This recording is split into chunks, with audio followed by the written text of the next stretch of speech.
So at the Green Home Institute, we often talk about the five pillars of green building: energy, health, water, materials, and place. And when we discuss health, it's often in the context or about ventilation or some other health issue caused by environmental quality that we can directly measure. But one important aspect of the health pillar is our mental health and the way our environments and the design in our environments can have either negative or positive impacts on our health through more biophilic design, which can improve mental health and delight. So join us for this session to learn more. Now, before we get started, I want to say a huge thanks to our platinum sponsor this year, Rheem. Rheem is making heat pump water heaters, some of the most efficient out there on the planet. They have 120-volt systems that easily swap out gas to decarbonize and make homes healthier and safer. They also have hybrid systems that have the backup resistant heating element in it if you want to have that extra security of making sure you can get your water timely and heated on demand. These are smart systems, leak detection systems, and they have built-in time of use programming that can coordinate with virtual power plants and other utility programs to decarbonize and save energy. Greenhomeinstitute.org, Ream HPWH, go there to learn more. All right, again, welcome everyone to Designing for Well-Being, the science of neuroaesthetics and the built environment. This session is brought to you by the Green Home Institute. The Green Home Institute is a nonprofit with a mission to empower people to make healthier and more sustainable choices in the renovation and construction of the places we live. Today, I will be your moderator. My name is Brett Little, and I am the education manager here.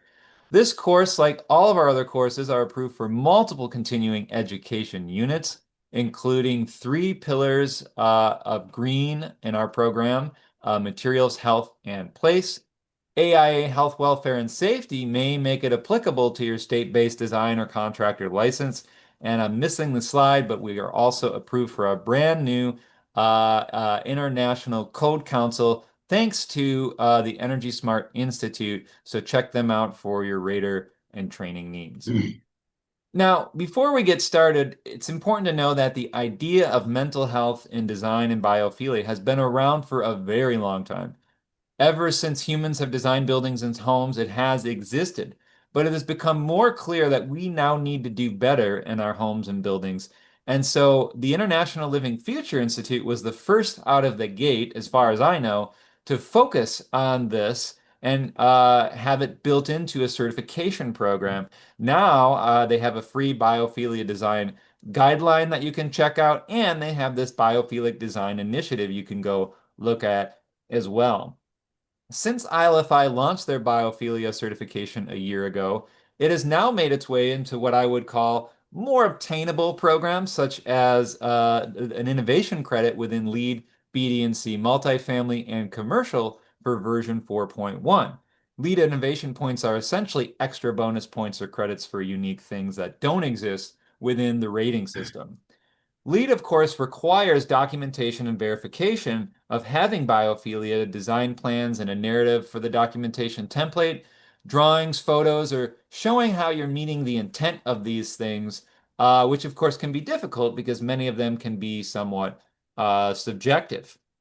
However, with the launch of LEED version 5, at least in the commercial sector for now, biophilia is codified within the environmental quality section of LEED under the occupant experience credit category. In this way, we can now demonstrate through the 5 principles of biophilic environments on how to incorporate these things in design. And that's ultimately what we're going to be talking about here today on how do we do this? What does it look like? Whether you're trying to achieve LEED, Living Building Challenge, or our Green Star Home Certification Biophilia badge, or just wanting to do the right thing because it's the right thing to do and it's going to help in any kind of project you're doing, certified or not, this is important. And so that's why I'm super excited to introduce and hand it off to our speakers here today, Diana Guerrero and Mike Peterson. Please take it away. Welcome and thank you. Thank you so much for having us. We are excited to be here and present to everyone today. I am Deanna Gerardo. I am the founder and principal designer of Tranquil Interiors based in Grand Haven, Michigan. I've actually been in the design industry for over 30 years, and last year obtained my science and design certification. Now, I want to start with a little story about how this even began. And back in 2006, I'd been a couple of years in the industry, having acquired my degree, and I was in a phone call with a young woman who was sharing how her childhood home was no longer this warm, inviting atmosphere that she remembered from, growing up. And that mom, who was now living alone, was dealing with bouts of depression and respiratory issues. And through this conversation, I was questioning, like, what came first? And there wasn't an answer, but I concluded with the theory that if we were to refresh and re-beautify and revitalize mom's home, that it could only have a positive impact on her overall well-being. And then jump forward to last year, and I had the pleasure of meeting Mike Peterson and hearing about science and design, and the certification process that came with that just made absolute sense for me to incorporate into how I practice design. So I'm happy to join you today, and I have my founder of Science and Design, Mike Peterson, joining us. Mike? Hello, everybody. Mike Peterson here, and I am the founder of Science and Design, which is an educational and a marketing platform that helps the design industry realize its role and ability to improve health. Science actually considers the design industry and architecture as an alternative health resource, and we'll be getting into some of that in the next 40 minutes or so. So today we're going to share a topic, and I'm going to go ahead and get this screen share going. There you go. Perfect. We're going to be sharing a topic that's reshaping how we think about the built environment. It's really the intersection of biophilic design, neuroaesthetics, and human well-being. Just like we need to understand the impact our building materials, insulation, mechanicals, and processes have on our environment, we need to understand how the built environment impacts the occupants. And really, if you're already designing for efficiency and LEED certification, this is the next logical step, designing for the health of the human occupant. Don H. Ruggles, architect and author, has said, if you want to design successfully for people, you have to understand human behavior. So with the advances of neuroscience and the study of neuroaesthetics, we're now gaining insight into how the built environments impact our overall lives. It really started for me in my studies back in the 1950s. Scientists believed that the brain did not change, that it simply declined with age. And there was a young female scientist by the name of Marion Diamond who had a different theory. So in order to prove her theory, she started out with 3 cohorts of mice.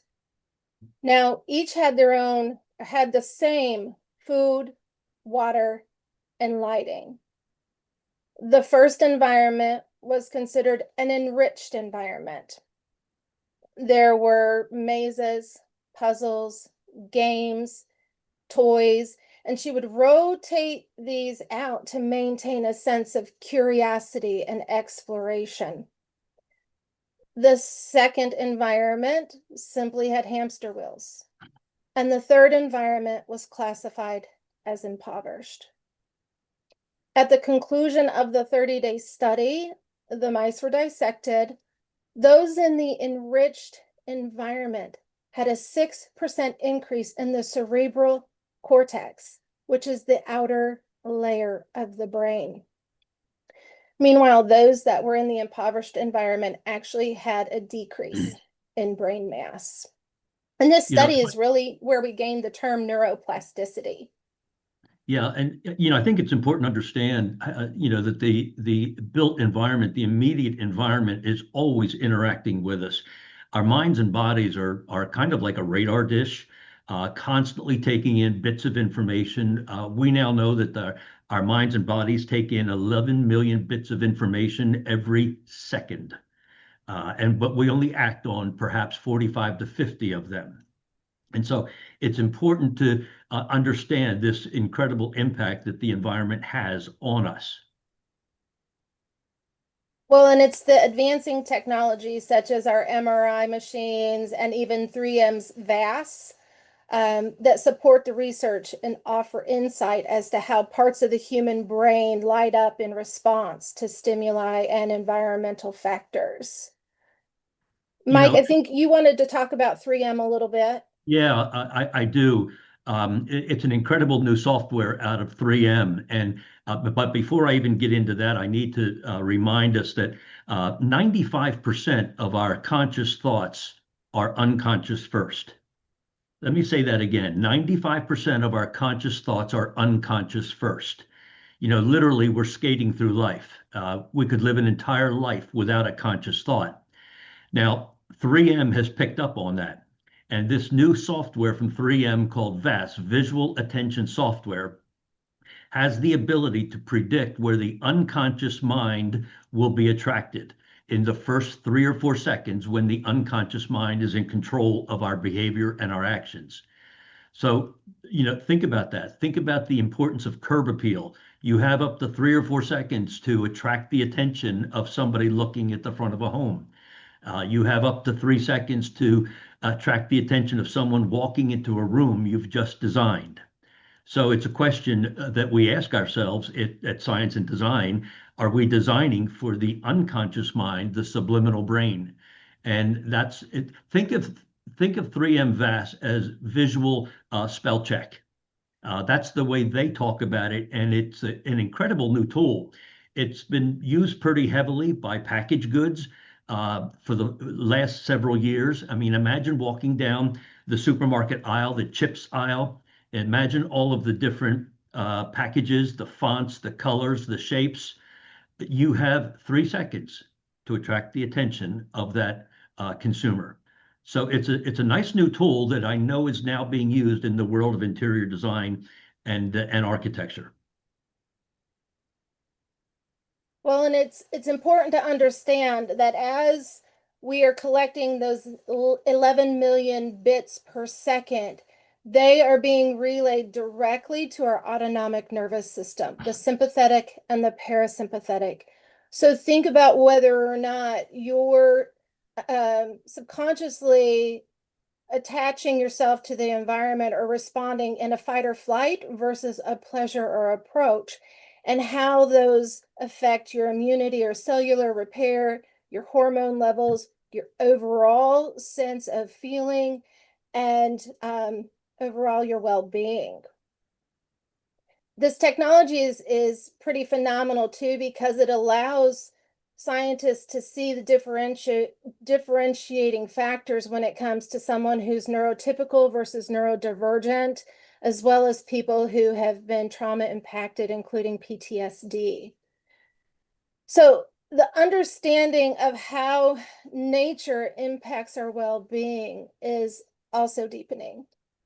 The attention restoration theory suggests that when we are in nature, we tend to relax more, have more cognitive reserve, and are more attentive.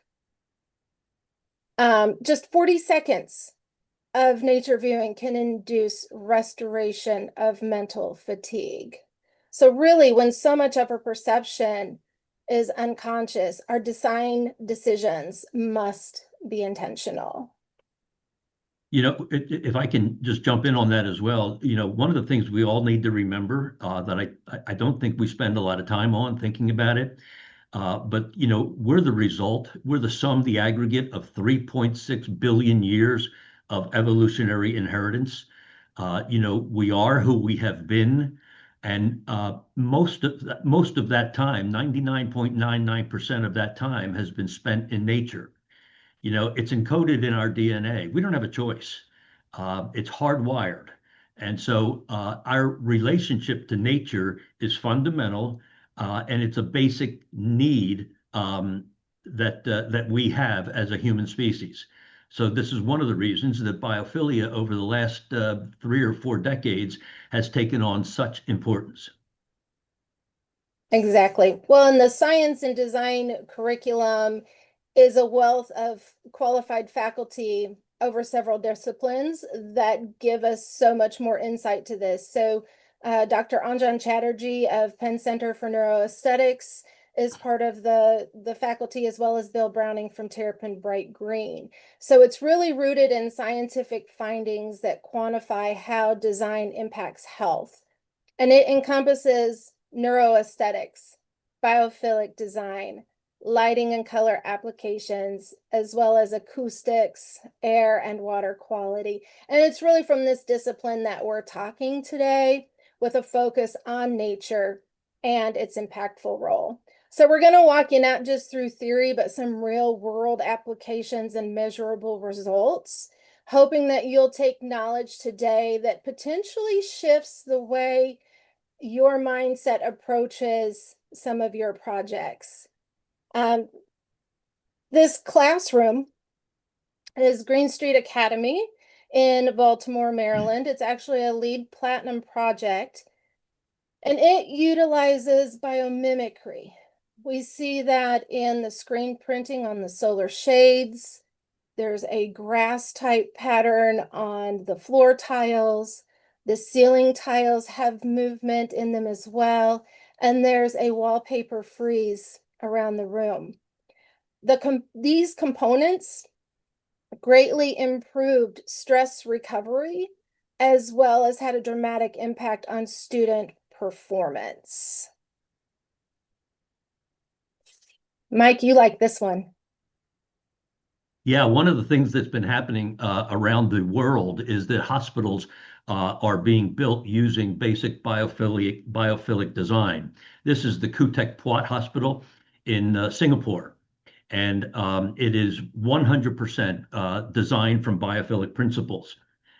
You have another hospital you have several hospitals around the world now, but another major biophilically designed hospital is St. James University Maggie Center in Leeds, United Kingdom.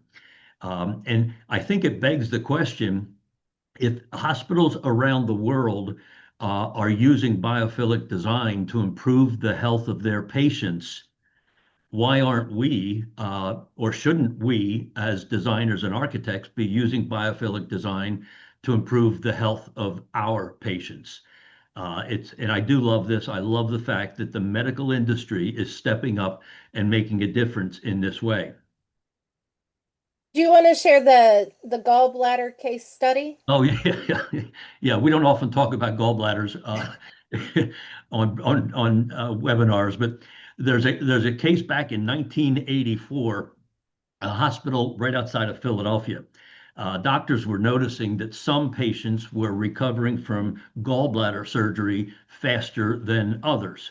And so they brought in Professor Roger Ulrich out of Texas A&M to do a study. And what he learned was that some patients had a view out the window of a brick wall. Other patients had a view out the window of a tree landscape. And it turns out that those patients had a view out the window of a tree landscape were recovering roughly 1 day faster than the patients who had a view of the brick wall. He also was able to determine that the use of pain medication was down by 22% with those patients. And we now know that the pain receptors in our brain are related to the receptors that seek out pleasure and beauty. And so this is the power of biophilic design. And this is just, again, part of our evolutionary inheritance that we're beginning to realize. Thank you. I like to share a story about a call center in Sacramento, California. They went in and reconfigured all of the cubicle systems to provide everyone an outward orientation to enjoy the natural light and view of nature that was visible through the glass walls. They simply, in some situations, rotated the desks 11 degrees to give a peripheral view of nature. And the call center saw a 299% increase in employee productivity, and that gained them an immediate return on their investment. I think as professionals, it's important for us to have this information to share with our clients because it not only backs up human-centered wellness design, but it really starts to speak to those business owners that they can enhance the environment for the employees and benefit the business overall. So these are really just a couple of examples that show when we apply neuroaesthetics when we apply neuroaesthetic principles intentionally, that we can impact cognitive abilities and learning, healing, and enhance focus and productivity. But understanding beauty is also an essential step because beauty is a neurological activity. It's an urge for and a feeling of pleasure that's emulating from our primal brain. So as humans, we all crave places that fit our needs and delight our senses. We desire beauty, comfort, control, belonging. But beauty is an individual perception. It's modulated by the context, the culture, and our personal circumstances. So it's really vital to know who we are designing for. Now, nature is the one thing across all countries and cultures that is agreeably beautiful, because we have that inherent need to be connected to nature, because we are, in fact, nature, which explains the successful outcome of biophilic design. You know, and beauty, it's interesting because beauty we're saying it's a neurological activity, it's a physical activity. And being physical, beauty generates a physical response. We now know because of scanning abilities, we now know that a portion of our brain lights up when we see something that we perceive to be beautiful. We get a burst of serotonin, oxytocin, our heart rate comes down, our blood pressure comes down. So beauty in its own right improves health. And so when we as architects and designers create beauty, we are improving the health of our individual that we're serving. So when we talk about beauty response to nature, we can talk deeply about biophilic design. Biophilia is the innately emotional affiliation of human beings to other living organisms. It was coined in the 1980s, and we've been seeing it building up momentum and becoming mainstream design vocabulary. Mm-hmm. There's still a lot of people that think it's as simple as putting a few plants in the room, but it really runs much deeper than that. And Terrapin Bright Green is an industry leader with the creation of the 15 patterns of biophilic design. The principles require a repeated and sustained engagement with nature. That encourages an emotional attachment to a particular setting or place and promotes positive interaction between people and nature. So they have divided these into 3 categories. We have the nature in space, the natural analogs, and the nature of space. And we're going to review those for you here. First, we have that visual connection. We have the plants. We have the room with a view of nature or even landscape paintings.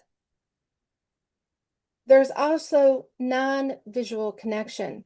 We want to think about what you hear, what you touch, what you smell, or what you taste. We're really designing for all 5 senses. And a little side note, Scientists are currently studying the full spectrum of our senses, and they are ranking in the hundreds. So think sense of balance, sense of belonging, sense of well-being. These are all coming into play. Unpredictable motions, such as fire or birds in flight, generate an increased dwell time, improve attention, and create a sense of exploration. A little story this morning, I have an 11-year-old, and she's sitting in our living room chair looking out our big picture window, and she's viewing the neighbor's yard, and I can see her just kind of really zoned into a mellow space. And I realized that she is watching their flags. We just had Coast Guard Festival here in Grand Haven, Michigan, and a lot of people put out banners of flags, Coast Guard flags, and she was watching that unpredictable motion, and it had really taken in her dwell time and her sense of exploration. Temperature differentials across the body can lead to a pleasure response and support homeostasis. We can find this through airflow. We can find this through the thermal variability in the components that we use in our spaces. And homeostasis is that balance between the sympathetic and the parasympathetic system, because we don't want to be so one way or the other. We really have to find balance. We like to talk about the presence of water. Can you see it? Can you hear it? Can you touch it? This wallpaper from Philip Jeffries called Waterfall is a great way to implement. You can almost feel the mist coming off of that waterfall when you are in a space that has implemented this feature. And it's a great example of biomimicry.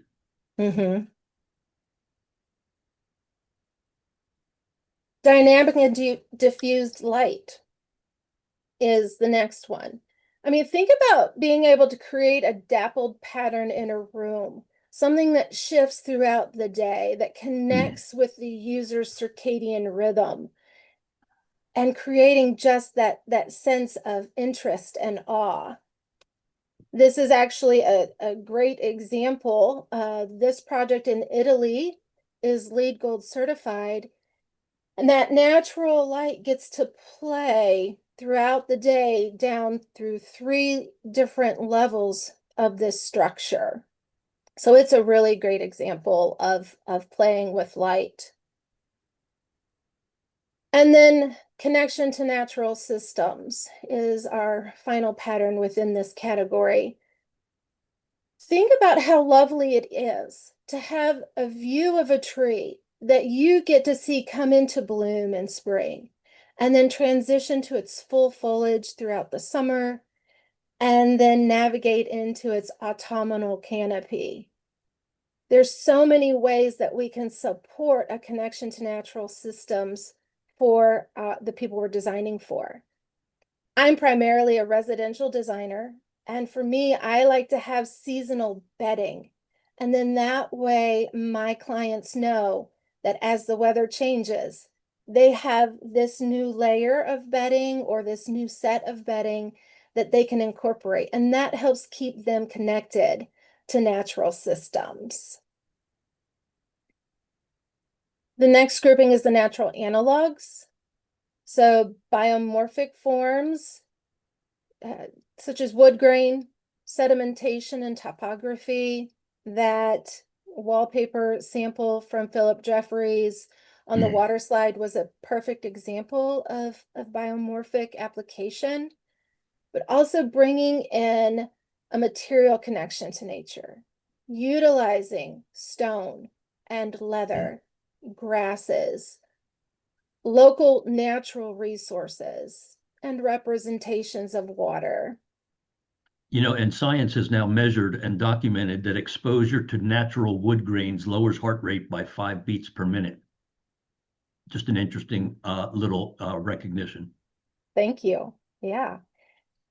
And then next we have, and I know this is one of Mike's favorites, we have complexity and order, also referred to as fractal patterning.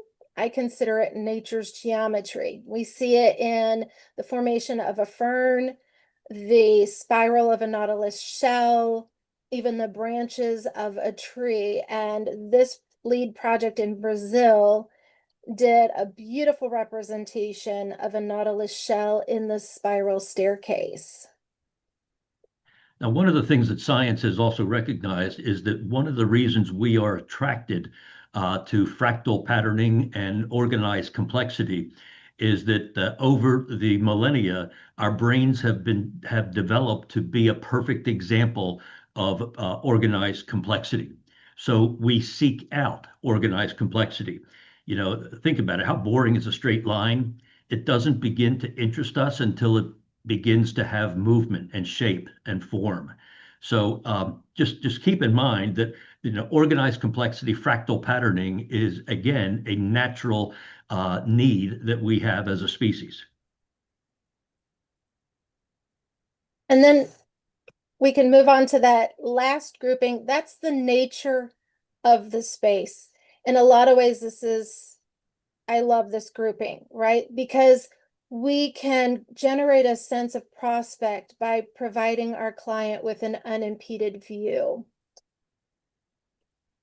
We can give them a sense of refuge by feeling protected from behind and overhead.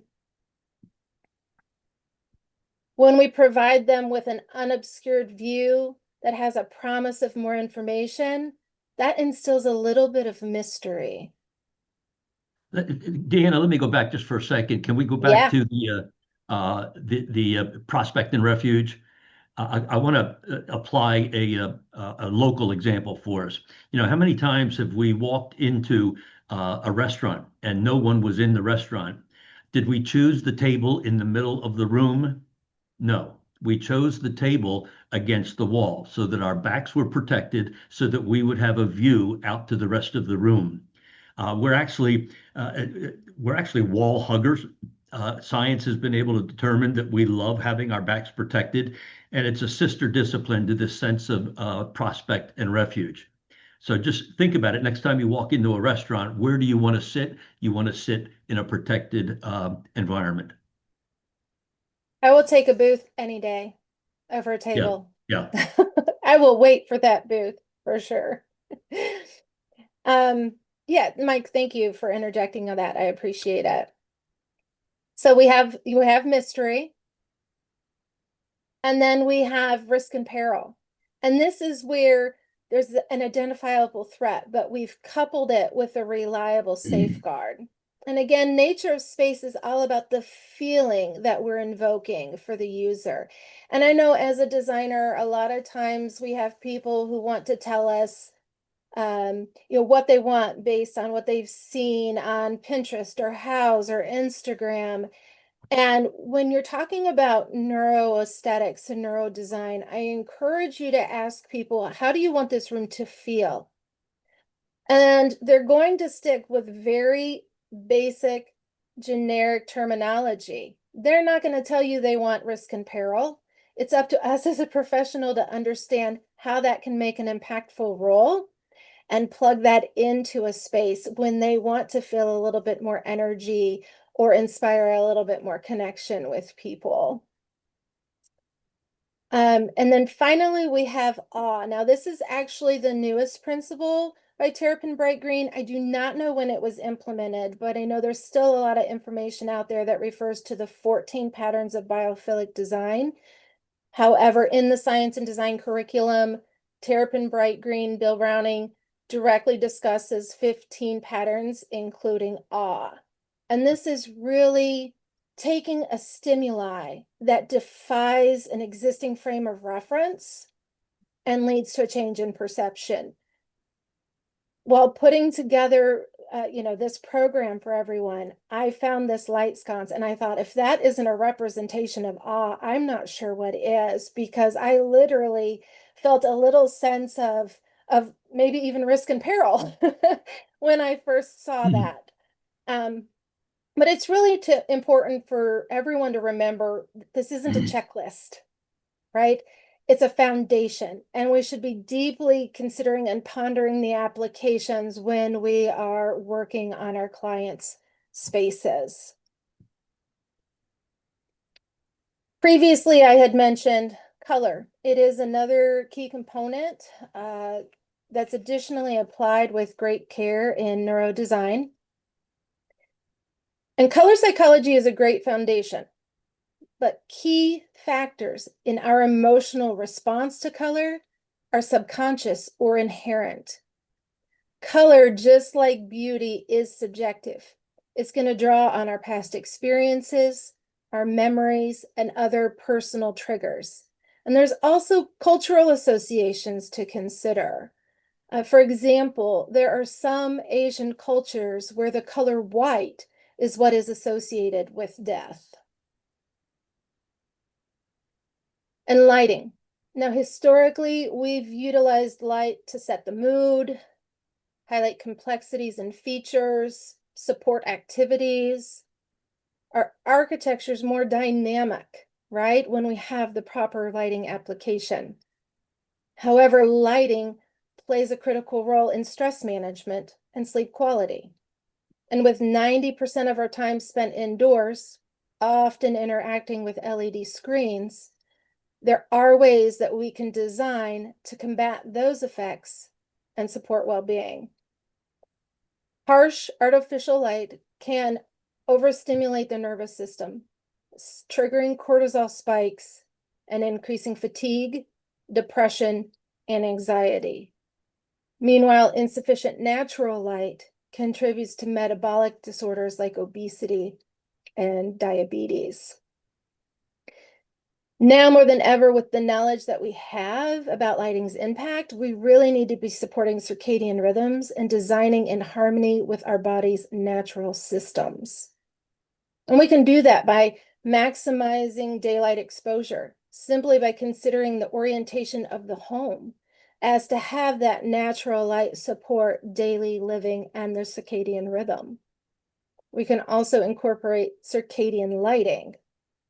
This is mimicking the sun's natural cycle, and it helps support melatonin production at night.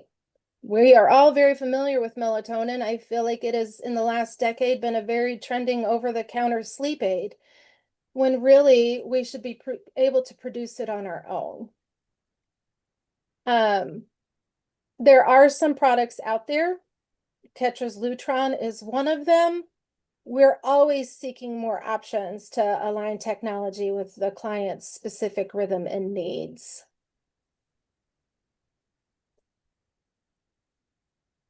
So neuroaesthetics and biophilic design are not trends. This is a movement. It is reshaping how we define health, sustainability, and human-centered environments. This is not just good design. It is now trackable enhancement to humankind.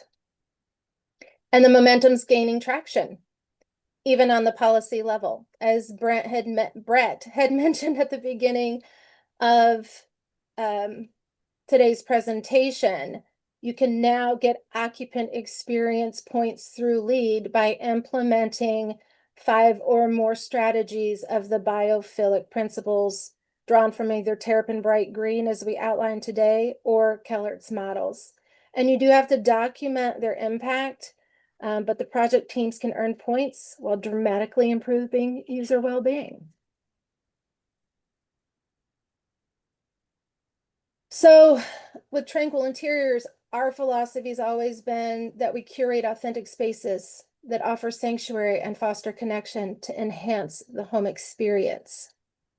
We've always emphasized authenticity because who we are and what matters to us is unique, and it's also what helps foster a sense of belonging. And we now know there is a psychological cost of boring spaces or places you don't feel you belong. And we've always approached our spaces as a rejuvenating sanctuary, right? A space that offers relief from external environments we can't always control. And we now have scientific knowledge for designing to reduce stress, support cognitive function and emotional regulation, even healing. And we've always strived to support connection to place, to oneself, and connection to others. And we now know the feeling of connection improves our physical and mental health, as well as our cognition and life expectancy. Loneliness is actually a national health epidemic. It can make us sick, change us on a cellular level, and is outpacing obesity and smoking. The more we align our homes and our projects with these proven principles, from biophilia to neuroaesthetics, the more we support not just comfort, but true well-being. I believe that luxury is living well in a space that fully supports you. So whether you are designing for certification, for occupant impact, or for professional peace of mind, we're ready to support you with that science-backed design strategy. And Mike and I encourage you to stay connected, reach out with questions, connect with others in the like-minded community, and consider us as partners in your next project. Again, this is not a trend, it's a movement, and we are so grateful for your participation and attendance today. And we hope that you have the knowledge and insight to really start reshaping your frame of reference as you move forward with your projects. So I thank you for your time today. I thank Brett and the Green Home Institute. And Mike, I thank you for joining us as well. My pleasure. And I want to thank everybody for listening as well. And I want to leave you with another thought. Science believes that they're pretty far ahead of the design industry in understanding our impact. There's a great quote from the head of environmental medicine at the University of Texas, Dr. Claudia Miller. And the quote is this: "Architects and designers have a greater ability to improve public health than medical professionals." Now think about that. Think about the impact of that statement. Doctors, the people that we trust with our health, are saying that we have a greater ability to improve health than they do. Dr. Douglas Wood at the Mayo Clinic, he heads up the Center for Innovation at the Mayo Clinic in Minnesota, says the future of medicine is in the home. So, there's a whole new world and value proposition available to interior designers and architects if we just want to take hold of it. So I heartily recommend that we all, if we don't understand this or know much about it yet, please look into the subjects of neuroaesthetics, biophilic design. Go to my website, scienceanddesign.com. If you want to email me, mike@scienceanddesign.com, and let's keep this conversation going. Thank you. Yeah, thanks, Mike. Thanks, Deanna. I want to look a little bit at sound real quick here, and the interplay with sound and biophilic design a little bit more closely here, and discuss that with you all. When it comes to residential green building and what we call the health pillar, sound is a big component of that. LEED and now Enterprise Green have these provisions where essentially what we're doing is going into a house using something like the NIOSHAP, while it still exists. I guess it's still there, so that's great. It's a federal government program. And we can monitor the sound quality in a space. And of course, they're giving these health provisions by keeping the decimal points low. We're installing Energy Star certified fans that have low, they don't use dBA, but they use zones, and you have to do the conversions. Or they're looking at wall assemblies that are designed for, keeping sound from coming in. But I'm thinking here in this, with nature, of course, has sounds, if I understand right. It gives off sounds that may be mentally beneficial, like the sound of hearing water or, birds. But I'm just trying to think of that sort of like tension there a little bit where again what we're trying to do in the green program is suppress all sound, get it to as hyper quiet as we can, but then thinking of the the contrast of well maybe we actually do want some sounds but it's just what is that sound and how does that play in. So can you just both kind of speak to that a little bit?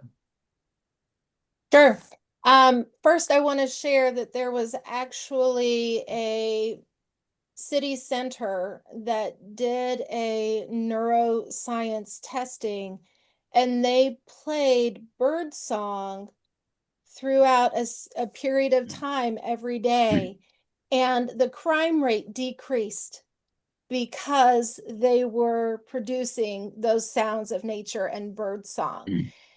And yes, I've also heard that bird song and sounds of nature are diminishing in nature themselves. And Mhm. it's really a vital sound because when you're in nature and you hear bird song, it feels safe, it feels comfortable. When all of the birds fly away and leave and everything gets eerily quiet, right now we're triggering back to generations deep of knowing that if the birds take flight and leave the vicinity, what danger is approaching? Because they can hear that before we do. I think it's important that we begin to orchestrate aesthetics and sound into spaces, especially if we're taking all of the steps to lower the decibels and any outside sounds that might come in. Some people have the luxury of being in a very rural or country-like setting to where opening up the windows is going to allot them that pleasure, while others are going to have it orchestrated in the space and be, playing it Yeah. digitally throughout their home. And maybe it's not bird song, but Mm. sounds of water. And you can get Sounds of that even wind. from like not well, you could get it from a humidifier, but we have a lot of diffusers now for essential oils. So if you were using a diffuser with an essential oil, a lot of those will give you a little bit of a gurgling sound in the space. Hmm. Hmm.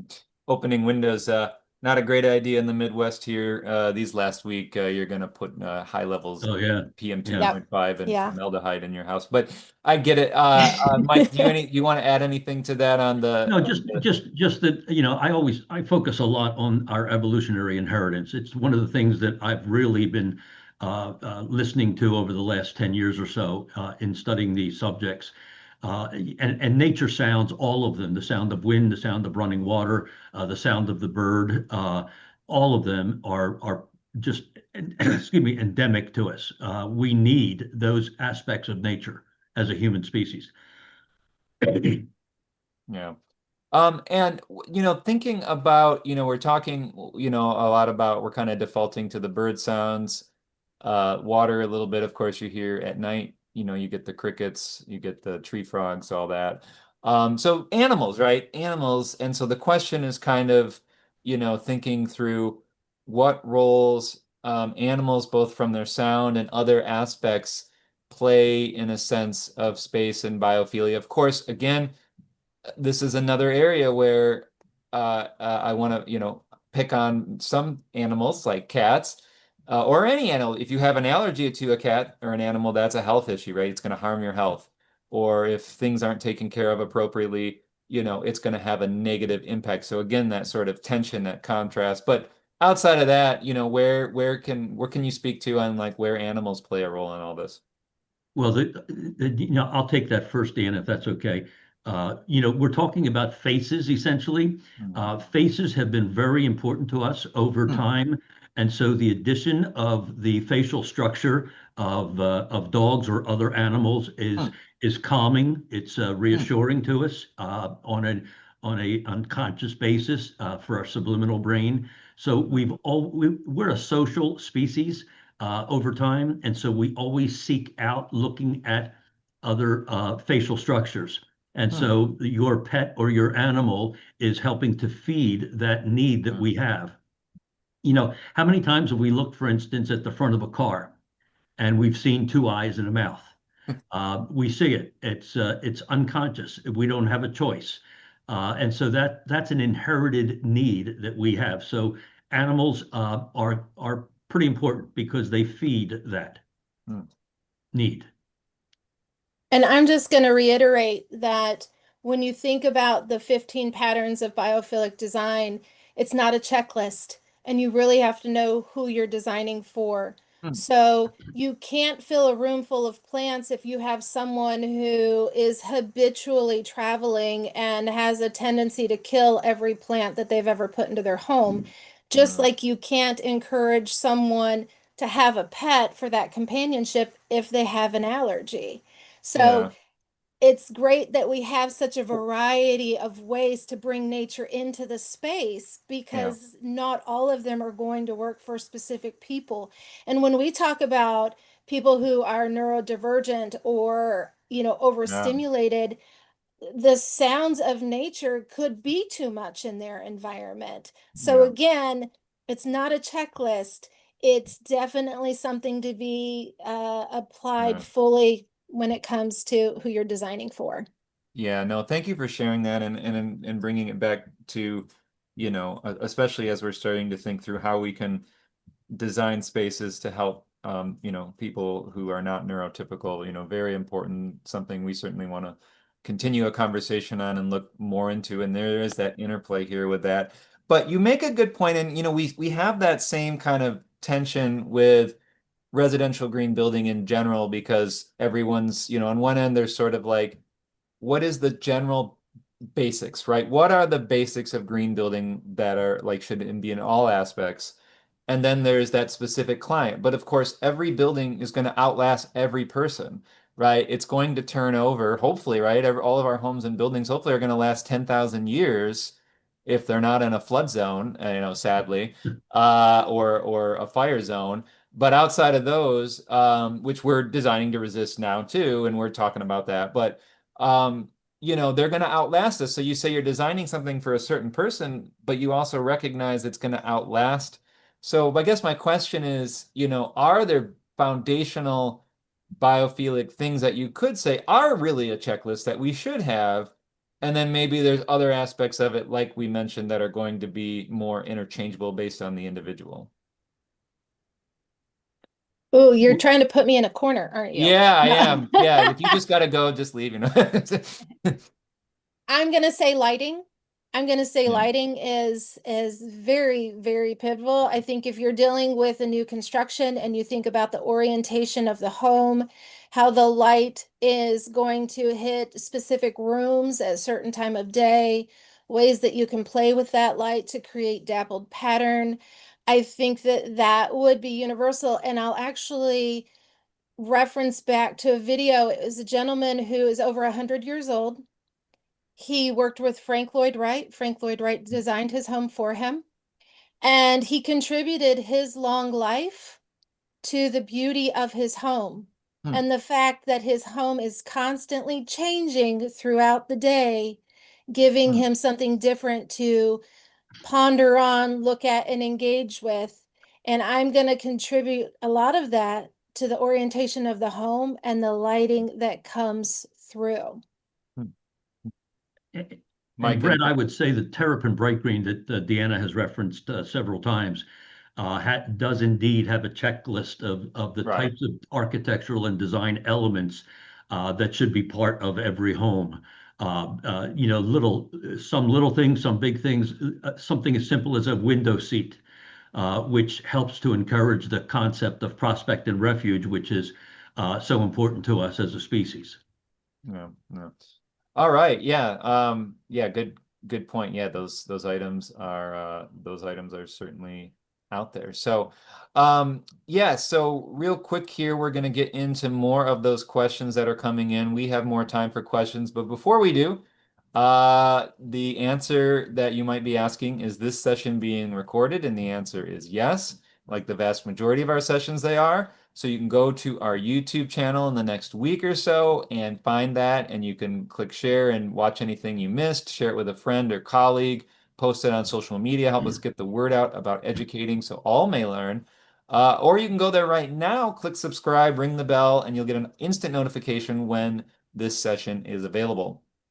For those of you watching this in the future, not right now, but on demand, take your quiz with an 80% passing rate to receive your CEU continuing education. For those of you here today, make sure you review our new webinar FAQ policy and CEU policy, which will give you the information on how to appropriately receive your Con Ed.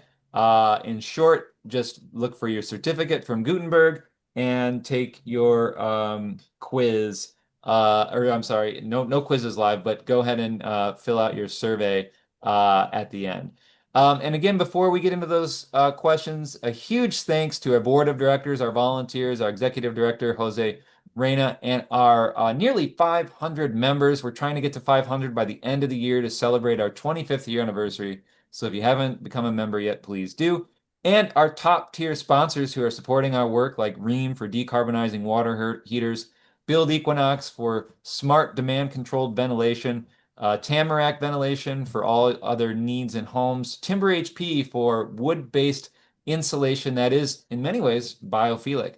So with that, let's start jumping into some of these other questions that are coming in here. And so another one that came up was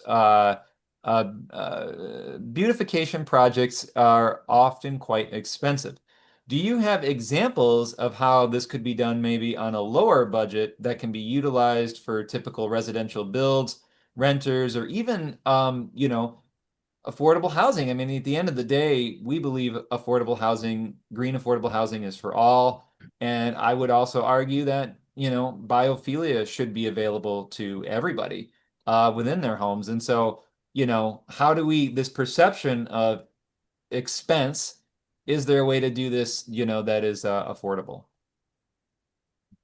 Oh, absolutely. I actually conduct seminars for the residential sector through like wellness providers and local libraries.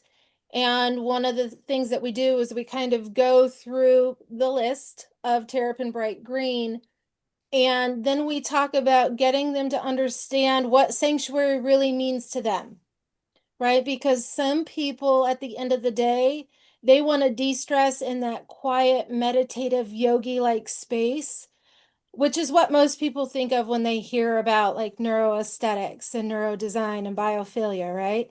But then you also have people who want to decompress and regulate their stress at the end of the day with a really great workout. And then there's other people that need to be creative, whether they're making crafts or art or food. And so we talk about, what does sanctuary actually mean to you? How do you identify? And then making sure that you've created a space, and if they have to, as a DIYer for the sake of budgetary issues, use it as a checklist. But really thinking about their senses, not just what they see, but what do they hear and what do they smell and what are the textures that they're touching. I had one woman tell me, I love my coffee bar. And I said, that's wonderful. When I think about a coffee bar and I design a coffee bar, it's not just the aroma of the brew. It's how does the mug feel in your hand? It's taking enough pause to appreciate the unpredictable motion that comes from the steam off of your cup. Where are you sitting while you're enjoying that coffee? What does that chair or piece of furniture feel like when it supports you? What's the texture of the upholstery, right? And what are you looking at? Are you looking into your backyard where maybe you have a bird feeder or a garden growing? What are you listening to? Like, put down the screen, give yourself a fully immersive experience and ritual in that morning coffee, just by being mindful of applying as many components for your senses as possible to have a really great start to your day, or orchestrate a space that allows you to have a really great end to your day. And Brett, I would also add that, and I don't want to simplify this too much, but colors in a room. You're talking about doing things inexpensively. Colors in a room play an important role.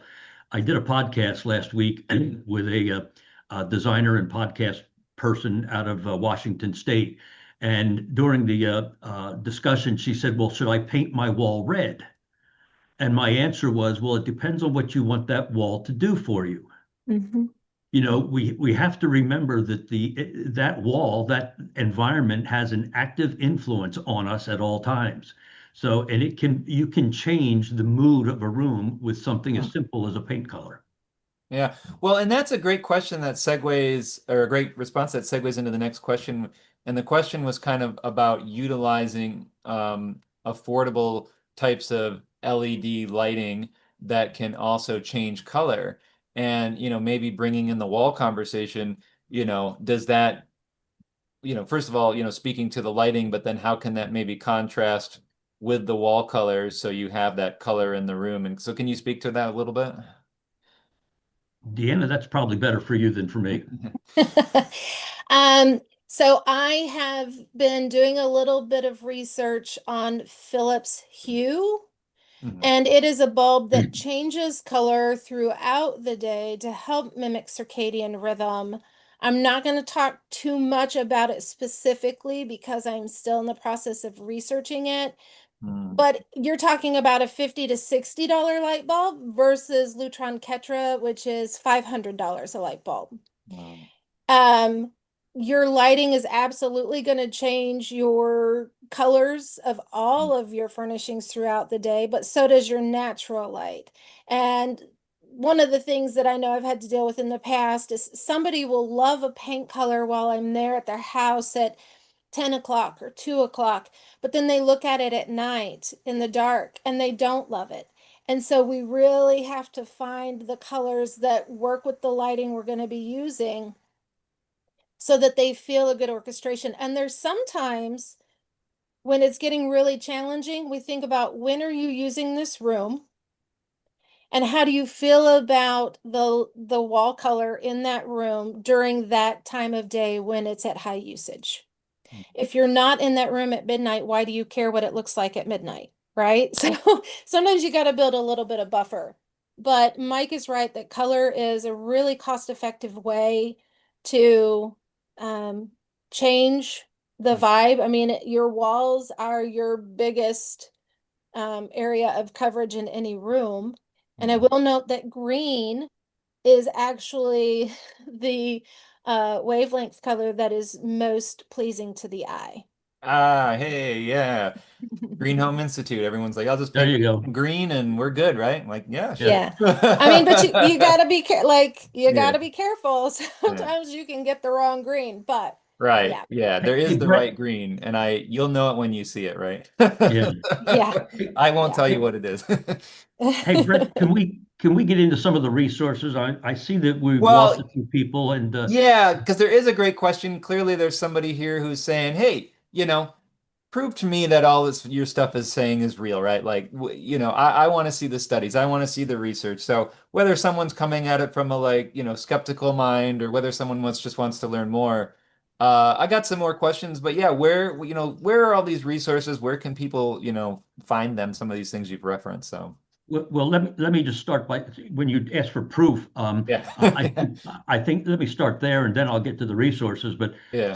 what we're seeing is that the major institutions, the major corporations, are already employing neuroaesthetics and biophilic design. Apple just built a $5 billion headquarters in Cupertino, California. 100% neuroaesthetically based. Every workstation has access to natural sunlight and to greenery. Amazon has 390 different species of plant life in their headquarters. Microsoft right now is building conference rooms in treetops.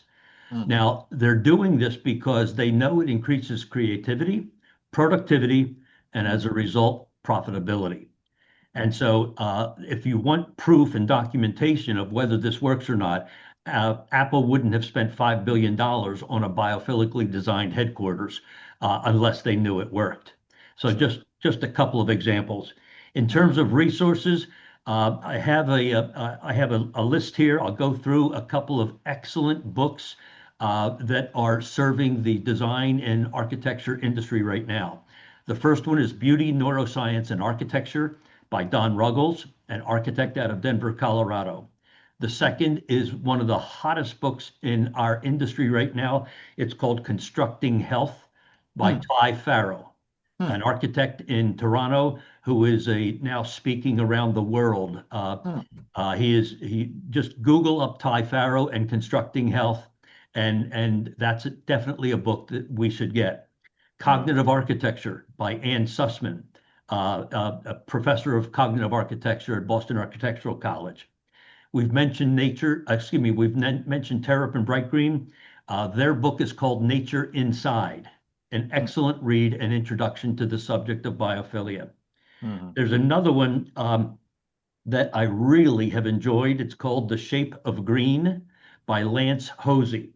And one of the reasons I like it is because he gets into the discussion of sustainability versus beauty. Are they compatible, or does one trump the other? And his ultimate conclusion is that beauty for the human species, beauty trumps sustainability. Now, it's an interesting conversation that is now being discussed in the world of science. And the thought behind it, Brett, and to everyone is this: you can build a sofa out of all of the right materials, very green, very sustainable. But if it's ugly, is it sustainable? And no, it's not. No, and I'm glad you mentioned beauty, and of course that was one of the original design requirements of the initial Living Building Challenge, and it was always like, how do we prove that, right? How do we prove it's beautiful? But kind of going to your materials point here, and there was a question about that, was what are the opportunities and challenges to select, more sustainable materials? In this case, this person said locally or made in the United States, but we have people calling in from all over the world, so made in Canada, made wherever. Obviously, not such a great time to try to get things made outside of America these days. So, but regardless of that, we want to keep things local, or just more, more healthy materials, right? More materials that, improve nature rather than degrade it. But at the risk of, is there a contrast between getting those more sustainable materials and having them not, be more beautiful and more helpful to biophilia? I mean, I think just like I'd mentioned earlier, that this is gaining momentum. And really, when it comes to the data and the research and the facts, even some of the ones that we shared here, Green Academy was a project from 2016, 2017. Mike talked about the gallbladder patients. That was back in the 1980s. So really, we've entered an era of biology. People are mindful. People are wanting to nurture their health as opposed to manage their sickness later. And so I think that's really where the build is coming from. And so some of these studies have been going on for a long time. And yes, even I have trouble finding facts and information and documentation, but it is out there and it does exist and it's going to be building. And today might be the first exposure for some individuals. I will say, in addition to the book list that Mike gave, if you were wanting to just really kind of have a good broad overview about environment impacting well-being, Your Brain on Art. That is by Susan Magnusman and Ivy Ross. It's a great read because it covers everything from our environmental factors, our sound, to the process of making art, viewing art, being surrounded by art. And so I think that's a good read for people who are still feeling a little on the fringe of the topic and wanting to learn more. It's a good read. And Brett, Susan's accreditation, she was one of my early faculty members at Science and Design. Susan's accreditation is that she's the executive director of the Arts and Mind Lab at Johns Hopkins University. Great. So highly, highly accredited. Yeah. Do you have any more time here to quickly talk some more about Frank Lloyd Wright? I'm going to Taliesin East in a few weeks. What do you want to talk about? Well, the question here is discuss your take on Frank Lloyd Wright, Marion Mahoney, Walter Burley Griffin being masters at using shapes and forms from nature and create the beautiful architectural art treasures they did. Well, I think timeless is one of those words, right? You were talking about creating buildings that will last, did you say 10,000 years? I did, yeah, maybe 100, thousand, sure, yeah. So I think Frank Lloyd Wright's work is a beautiful example of timeless appreciation. It is. It's simply that. I mean, granted, can we afford for most people to build or have a home like that? I mean, no, we can't. Even my clients, right? If I tried to give them a full Yeah, reconstructed look of a Frank Lloyd Wright house, most people can't afford it.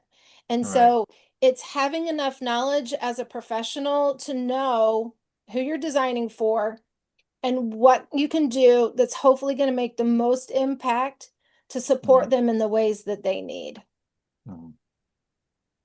And Frank Lloyd Wright was incorporating nature into his designs long before we had ever heard of the word biophilic design. Sure. Falling water is a great example. Yeah.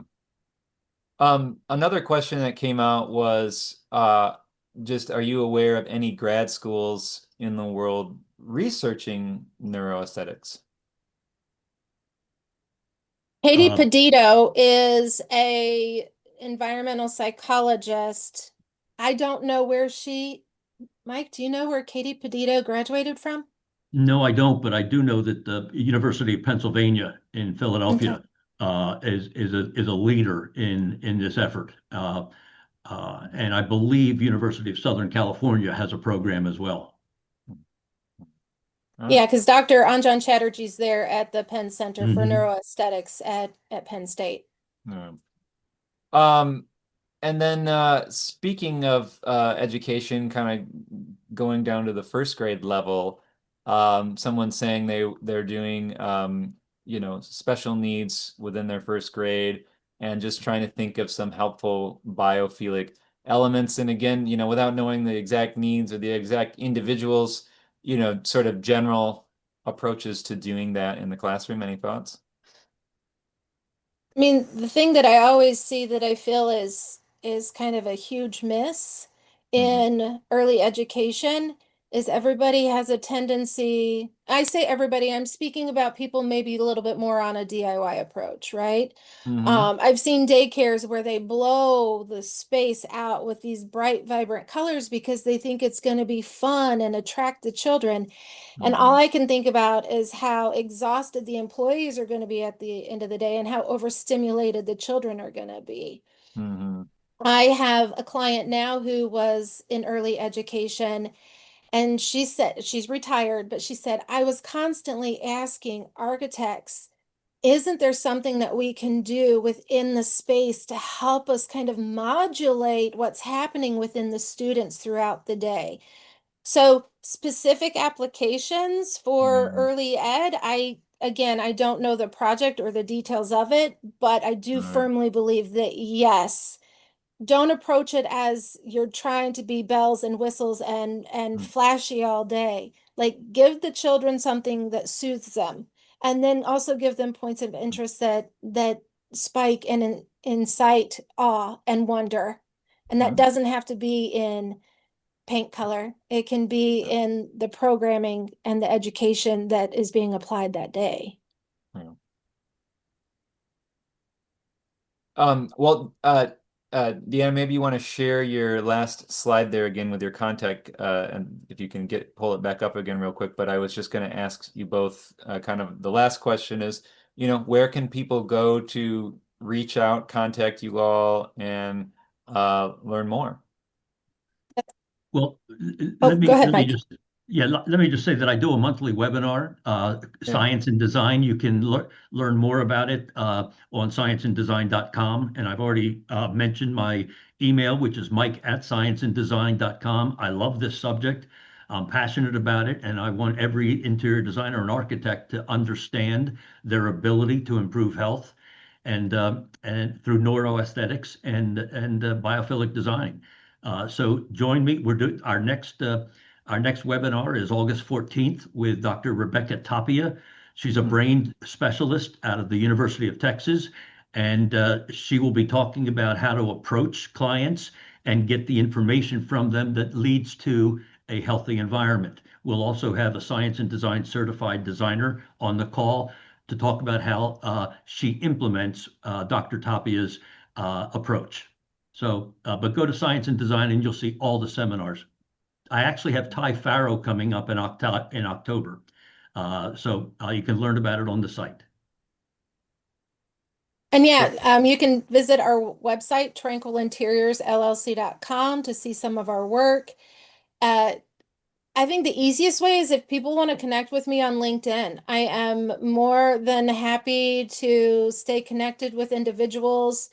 I know every time that I see a seminar or someone mention someone within the field, I'm connecting and following them on LinkedIn. And that's what I'm absorbing and consuming on a daily basis, in addition to reading a massive stack of books and continuing to enrich my knowledge. But I think the conversations between people who are like-minded is what really helps enrich and elevate all of us. And in the end, we're supporting humankind.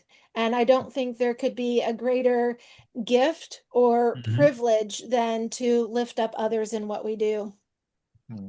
Well, Mike and Deanna, thank you so much for coming on the show and talking through all of this and educating and informing us on this. I agree with everything you said there and appreciate that and all the connections. So everyone make sure to go and check them out, and we will be here same time, same place next week for our next session. So take care all. Be well. Thank you. Thank you, Brett, very much. Thank you, everyone. Thank you, Brett. Be sure to check out all of our courses available online that you can watch anytime and anywhere to pick up your CEUs. Before you go, make sure to subscribe to us on YouTube to get weekly updates and stay up to date on green building science courses, webinars, and home tours. Thanks again.